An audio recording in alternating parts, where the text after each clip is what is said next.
지난해 중부권 폭우와 태풍 흰남노 때 차수판을 설치해 큰 피해를 막아낸 건물이 주목받으면서 침수 방지 시설에 대한 관심이 높아졌습니다. 지자체들도 차수판 설치 지원 사업을 펼치고 있는데 침수 피해를 입은 주민들은 차수판도 필요하지만 하천 범람 자체를 막는 방안이 더 중요하다고 입을 모읍니다. HCN 연속기획 마지막 순서 류희진 기자가 보도합니다. 지난해 태풍 흰남노로 큰 피해가 발생했던 포항의 한 아파트 지하주차장입니다. 물난리 이후 정비를 거친 결과 주차장 바닥의 배수로가 확장됐고 출입로 곳곳에는 차수판이 설치된 모습이 눈에 띕니다. 차수판은 배수 범위를 벗어난 빗물이 한꺼번에 차올라 건물 내부로 유입되는 경우 물길을 막고 유입량을 줄여 침수 피해를 막는 시설입니다. 앞서 포항시는 올 초부터 상습 침수 지역 등을 대상으로 차수판 설치 비용의 80%를 지원하는 사업을 벌였습니다. 하지만 침수 피해가 집중됐던 단독주택 소유주들의 반응은 미지근합니다.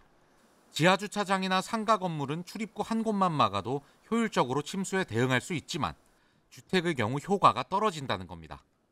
여기 그 당시에 수해 났을 때 3m, 4m 났는데 3m, 4m를 어떻게 차수벽을 하느냐.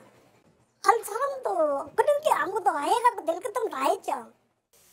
실제로 올해 초 포항시의 차수판 설치 지원 사업 신청 건수는 300여 건.